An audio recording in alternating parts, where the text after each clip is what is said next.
지금 이 순간 잠시 하던 일을 멈추고 창밖의 밤하늘을 한번 올려다 보시겠습니까?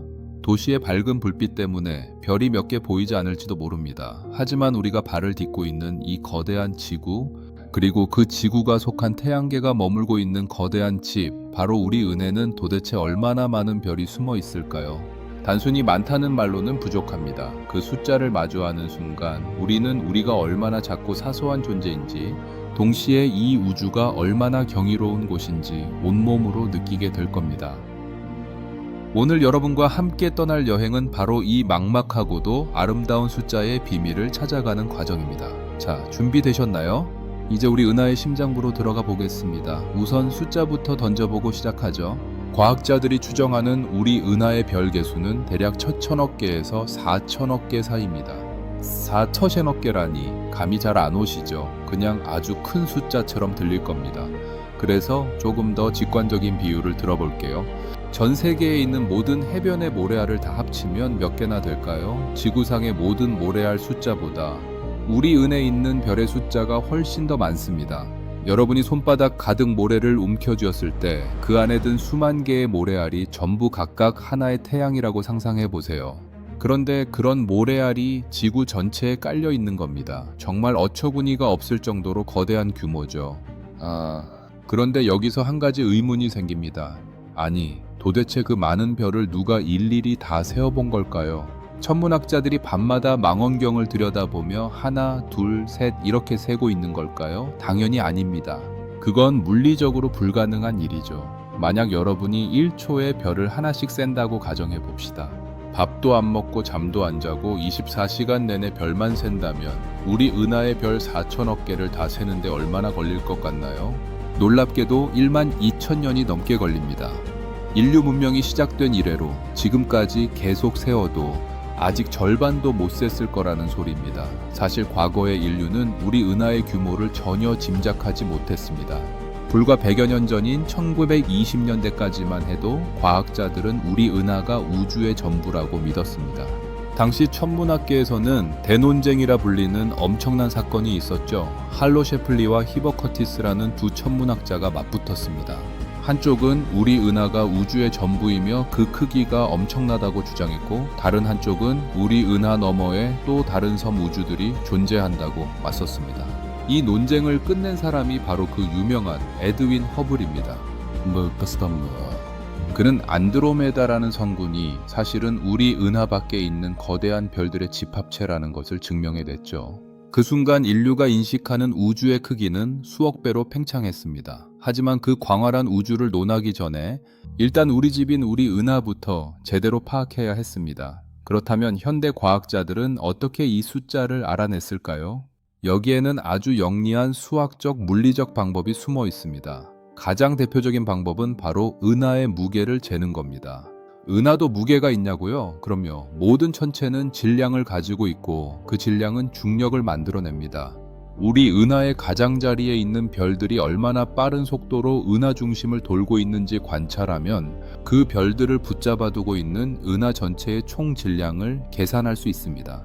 마치 보이지 않는 끈에 묶여 회전하는 물체의 속도를 보면 그 무게와 힘을 짐작할 수 있는 것과 비슷하죠. 여기서 한 가지 반전이 있습니다. 별들의 움직임을 계산해 보니 우리가 눈으로 보는 별들의 질량만으로는 설명되지 않는 엄청난 힘이 은하를 붙들고 있었던 겁니다. 여기서 등장하는 개념이 바로 암흑물질입니다. 우리 은하 전체 질량의 약 85%는 우리가 볼 수 없는 이 암흑물질이 차지하고 있습니다. 우리가 세고 있는 4,000억 개의 별들은 사실 은하라는 거대한 빙산의 일각에 불과한 셈이죠. 과학자들은 이 보이지 않는 힘의 정체를 밝혀내기 위해 지금도 고군분투하고 있습니다. 자, 이제 숫자의 규모를 알았으니 조금 더 깊이 들어가 볼까요? 이 수천억 개의 별들은 우리 은하 안에서 어떤 모습으로 살아가고 있을까요? 여러분은 아마 밤하늘의 은하수를 보며 별들이 빽빽하게 모여 있을 거라고 생각하실 겁니다. 하지만 실제로는 전혀 그렇지 않습니다. 우주는 우리가 상상하는 것보다 훨씬 더 텅 비어 있습니다. 별과 별 사이의 거리는 말 그대로 광활함 그 자체죠. 이걸 이해하기 쉽게 비유해 볼게요. 태양을 지름 10cm 정도의 작은 구체라고 가정해 봅시다. 그렇다면 태양에서 가장 가까운 이웃별인 프록시마 센타우리는 어디쯤 있을까요? 놀랍게도 수천 킬로미터 떨어진 곳에 있는 또 다른 작은 구체입니다. 한 구체가 놓여 있고 수천 킬로미터를 가야 다음 구체를 만날 수 있는 공간, 그게 바로 우주의 밀도입니다. 우리 은하의 별들이 수천억 개나 되지만 그들이 차지하는 공간은 은하 전체 크기에 비하면 아주 미미한 수준이죠. 그래서 은하와 은하가 충돌하더라도 별과 별이 직접 부딪힐 확률은 거의 제로에 가깝습니다. 마치 거대한 경기장에 파리 한 마리씩 풀어놓고 서로 날아다니게 하는 것과 같으니까요. 여기서 우리는 아주 흥미로운 사실 하나를 마주하게 됩니다. 우리 은하에 있는 수천억 개의 별들, 그들은 모두 우리 태양처럼 밝고 따뜻할까요? 전혀 아닙니다. 사실 우리 은하의 주인공은 태양 같은 별이 아닙니다. 주인공은 바로 적색과외성이라고 불리는 아주 작고 희미한 별들이죠. 우리 은하별의 약 75% 이상이 이 적색과외성입니다. 이들은 태양보다 훨씬 작고 온도도 낮아서 눈으로는 거의 보이지 않습니다. 하지만 수명은 수조 년에 달하죠. 태양의 수명이 100억 년 정도인 것에 비하면 거의 영겁의 시간을 사는 존재들입니다. 이들은 마치 가늘고 길게 살아가는 우리네 이웃들과 닮았습니다. 어쩌면 인류가 멸망하고 태양이 식어버린 아주 먼 미래에도 이 작은 별들은 여전히 은하계를 묵묵히 밝히고 있을 겁니다. 반대로 태양보다 수십 배, 수백 배 더 큰 거대한 별들도 있습니다. 이런 별들은 아주 짧고 굵게 살다 갑니다.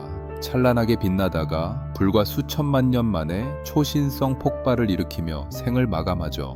이 폭발은 은하 전체를 밝힐 정도로 강력합니다. 그리고 그 죽음의 잔해 속에서 새로운 별들이 탄생하고 우리 몸을 구성하는 탄소나 철 같은 원소들이 만들어집니다. 즉, 우리 몸속의 원소들은 수십억 년 전 우리 은하 어딘가에서 폭발했던 이름 모를 별의 파편들인 셈입니다. 우리는 모두 별의 먼지로 만들어진 존재라는 말, 정말 낭만적이지 않나요? 여러분의 혈관 속을 흐르는 철분, 여러분의 뼈를 구성하는 칼슘, 이 모든 것들이 한때는 저 거대한 은하의 별 중심부에서 뜨겁게 불타오르던 것들입니다. 우리는 말 그대로 은하의 자식들입니다. 자, 이제 시선을 은하의 중심부로 돌려보겠습니다. 수천억 개의 별들이 무엇을 중심으로 돌고 있는지 궁금하지 않으신가요? 우리 은하의 한가운데에는 거대한 괴물이 살고 있습니다.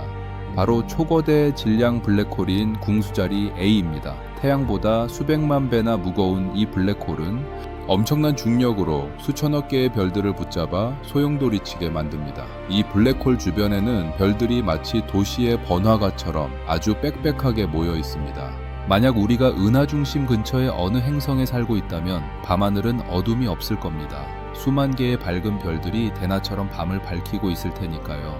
상상만 해도 눈이 부시지 않나요? 하지만 그곳은 블랙홀의 강력한 중력과 방사선이 소용돌이치는 아주 위험한 장소이기도 합니다. 은하 중심부의 별들은 블랙홀의 중력에 끌려가지 않기 위해 엄청난 속도로 회전합니다. 어떤 별들은 시속 수백만 킬로미터로 질주하죠. 우주는 정적인 공간이 아니라 이토록 역동적이고 치열한 에너지가 소용돌이치는 곳입니다. 그리고 이 에너지가 바로 새로운 별들을 탄생시키는 연료가 됩니다. 우리 은하에서는 지금 이 순간에도 매년 평균적으로 태양 1개 정도 분량의 새로운 별들이 태어나고 있습니다. 수천억 개의 별이 이미 있는데도 은하는 멈추지 않고 계속해서 생명을 만들어내고 있는 것이죠. 별들이 태어나는 거대한 가스구름인 성운은 우주의 요람과도 같습니다. 독수리 성운의 창조의 기둥 같은 곳에서는 지금 이 순간에도 가스가 뭉치고 온도가 올라가며 새로운 빛들이 잉태되고 있습니다. 여기서 질문 하나 던져보겠습니다. 별이 이렇게나 많다면 그 별들을 돌고 있는 행성은 또 얼마나 많을까요? 과거에는 행성이 아주 희귀할 것이라고 생각했습니다. 하지만 케플러 우주 망원경 같은 최첨단 장비들이 등장하면서 진실이 밝혀졌죠. 최근의 연구에 따르면 거의 모든 별이 최소한 하나 이상의 행성을 가지고 있다고 합니다. 그렇다면 우리 은하에는 최소한 수천억 개의 행성이 있다는 결론이 나옵니다. 그 중에는 지구와 환경이 비슷한 행성도 분명히 있겠죠. 과학자들은 우리 은하 내에서 생명체가 살 수 있는 구역, 즉 골디락스 존에 위치한 행성만 해도 수억 개에 달할 것으로 추정합니다. 바다를 가진 행성, 산소가 풍부한 행성, 어쩌면 우리와 비슷한 문명을 가진 생명체가 살고 있는 행성이 저 수천억 개의 별들 사이 어딘가에 숨어 있을지도 모릅니다. 수억 개의 지구 후보 질환이 만약 당신이 외계 지성체를 찾는 탐험가라면 어떨 것 같나요? 확률적으로 볼 때 우리는 결코 혼자가 아닐 가능성이 높습니다. 그런데 이상하죠. 별이 그렇게나 많고 행성도 그렇게나 많다면 왜 아직 우리는 그들의 신호를 하나도 받지 못한 걸까요? 이것이 바로 그 유명한 페르미 역설입니다. 다들 어디에 있는가? 라는 질문이죠. 어쩌면 우주가 너무 넓어서 서로에게 닿지 못하는 것일 수도 있고, 어쩌면 우리가 아직 그들의 신호를 이해할 만큼 성숙하지 못한 것일 수도 있습니다. 아니면 정말로 우리가 이 광활한 은하계에서 유일하게 지성을 가진 존재일지도 모르죠. 만약 우리가 유일하다면 그 책임감은 얼마나 막중할까요? 이제 우리 은하의 지도를 한번 그려봅시다. 우리 은하는 옆에서 보면 납작한 원반 모양이지만 위에서 보면 중심에서 뻗어나온 여러 개의 휘어진 팔을 가진 나선 모양입니다. 이를 나선팔이라고 부르죠. 우리 태양계는 은하의 중심도 아니고 그렇다고 아주 변두리도 아닌 오리온 팔이라는 곳에 자리 잡고 있습니다. 도시로 치면 중심계에서 살짝 벗어난 한적하고 살기 좋은 주택가쯤 될까요? 만약 우리가 은하 중심부에 있었다면 주변 별들의 강력한 방사선 때문에 생명체가 탄생하기 어려웠을 겁니다. 반대로 너무 외곽에 있었다면 별을 만드는 재료인 무거운 원소들이 부족했겠죠. 우리는 수천억 개의 별들 중에서도 아주 절묘하고 운 좋은 위치에 자리 잡은 셈입니다. 이 우연 같은 필연이 지금의 우리를 있게 했습니다. 이 수천억 개의 별을 품은 거대한 원반은 시속 80만 킬로미터라는 무시무시한 속도로 회전하고 있습니다. 지구가 태양 주위를 돌고 태양이 은하 중심을 도는 이 거대한 흐름 속에 우리는 몸을 맡기고 있는 겁니다.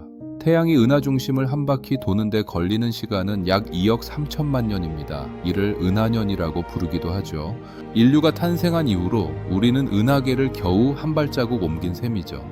마지막으로 태양이 지금의 위치에 있었을 때 지구에는 공룡들이 막 나타나기 시작했습니다. 2번 전 은하년에는 지구의 최초의 다세포 생명체가 등장하고 있었죠.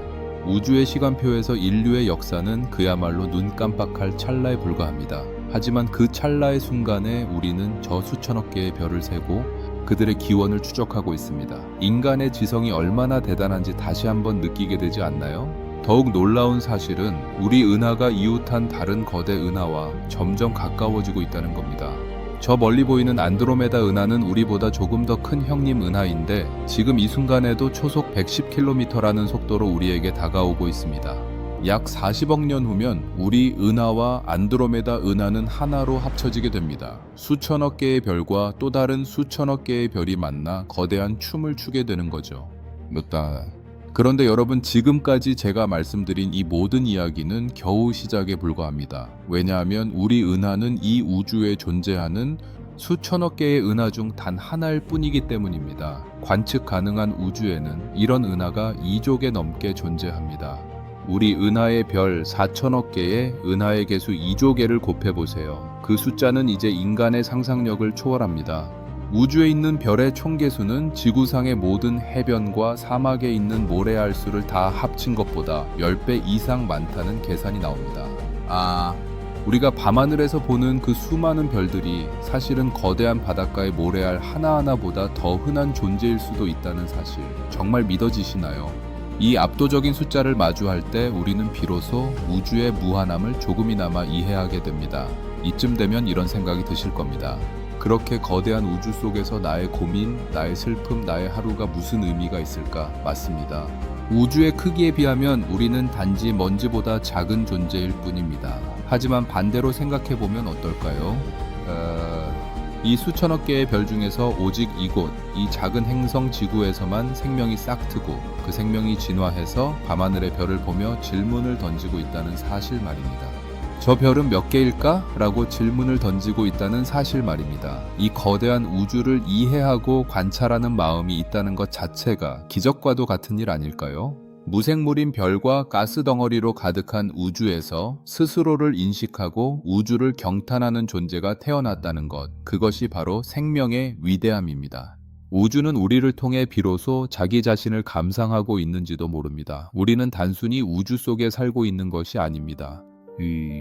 우주가 우리 안에 살고 있습니다. 우리 몸을 구성하는 가장 작은 입자 하나하나가 은하계의 별들이 구워낸 재료들로 만들어졌으니까요. 여러분이 오늘 밤하늘을 보며 느끼는 그 경외감은 어쩌면 여러분의 고향인 별들을 향한 본능적인 그리움일지도 모릅니다.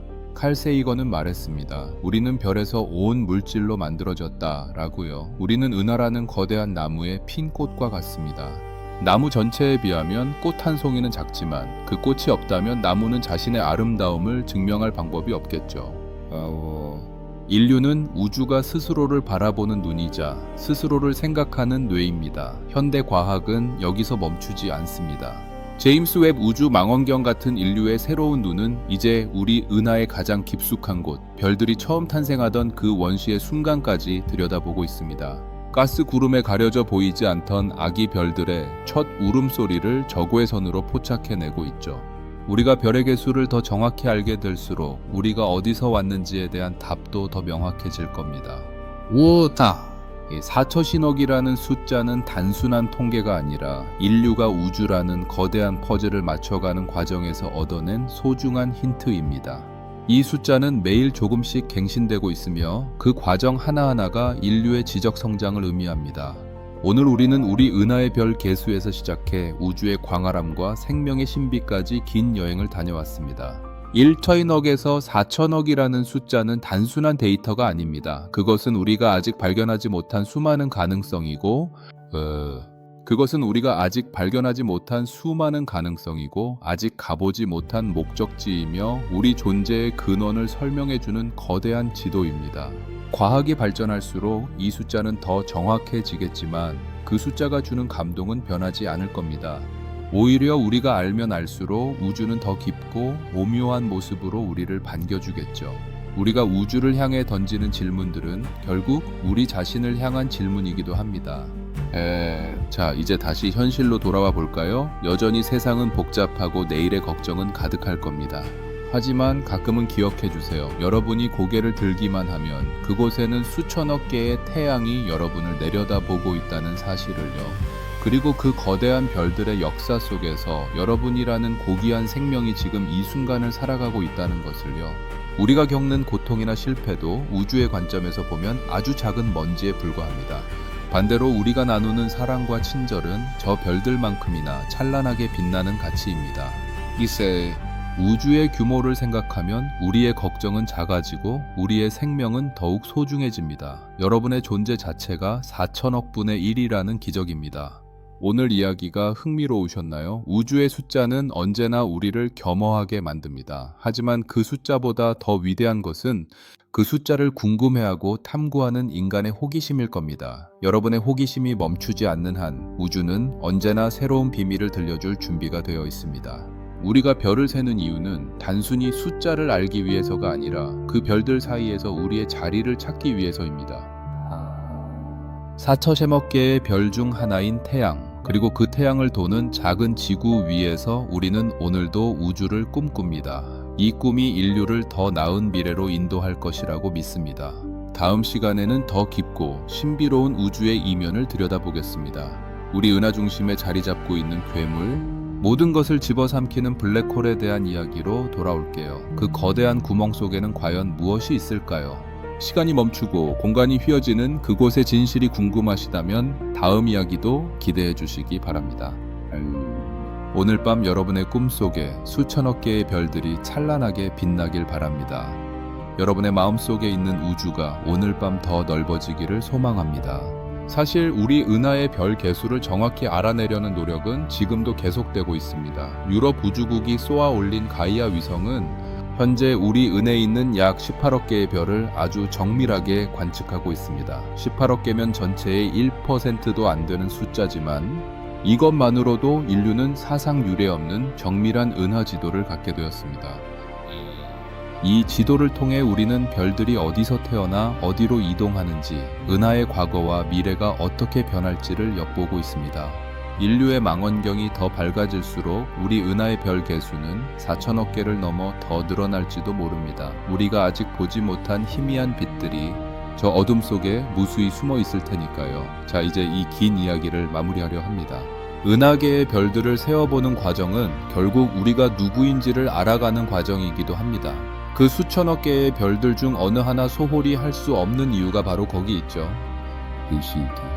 혹시 여러분만의 별이 있으신가요? 혹은 저 드넓은 은하계 어딘가에 우리와 비슷한 고민을 하며 밤하늘을 올려다보는 누군가가 있을 거라고 믿으시나요? 여러분의 생각은 어떤지 궁금합니다. 우주는 넓고 우리가 나눌 이야기는 아직도 끝이 없으니까요. 여러분의 상상력이 닿는 그곳이 바로 우주의 끝일지도 모릅니다. 그리고 그 상상력은 여러분을 다시 새로운 시작으로 안내할 것입니다. 우리가 살아가는 이 매 순간이 실은 우주적인 확률을 뚫고 지나온 귀한 시간이라는 점을 잊지 마세요. 4천억 개의 별 중에서 오직 당신만이 가진 고유한 빛은 그 무엇과도 바꿀 수 없는 소중한 것이니까요. 자, 그럼 이제 정말로 우주의 평온함 속으로 잠시 여러분을 보내드릴게요. 밤하늘의 별들이 여러분의 수호신이 되어줄 겁니다. 여러분의 하루가 우주의 질서 속에 평온하기를, 여러분의 밤이 별들의 축복 속에 안온하기를 진심으로 바랍니다. 별빛은 수만 년을 달려와 여러분의 눈동자에 닿았습니다. 그 긴 여행의 끝에 여러분이 있다는 사실을 잊지 마세요. 은하계의 비밀을 찾아 떠난 오늘의 여정 여기서 마칩니다. 하지만 기억하세요. 질문이 끝나는 곳에서 새로운 탐험이 시작된다는 것을요. 여러분의 내일이 오늘보다 더 넓고 깊은 우주와 닮아있기를 기원합니다.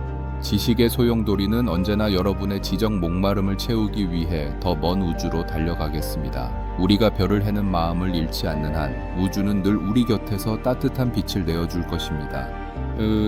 이 광활한 어둠 속에서도 우리는 결코 길을 잃지 않을 겁니다. 우리 안의 별빛이 우리를 안내할 테니까요. 지구라는 작은 점 위에서 우리가 나누는 이 짧은 대화가 수천억 개의 별 사이로 퍼져나가는 상상을 해봅니다. 마지막으로 여러분께 묻고 싶습니다. 만약 여러분에게 수천억 개의 별 중 하나를 선택할 기회가 주어진다면 여러분은 어떤 빛을 내는 별이 되고 싶으신가요? 오늘 하루도 정말 고생 많으셨습니다. 여러분의 존재 자체가 우주에 있어서는 더없이 소중한 별 하나라는 사실 절대로 잊지 마시고요. 그럼 다음 시간에 뵙겠습니다. 정말로 안녕히 계세요. 감사합니다.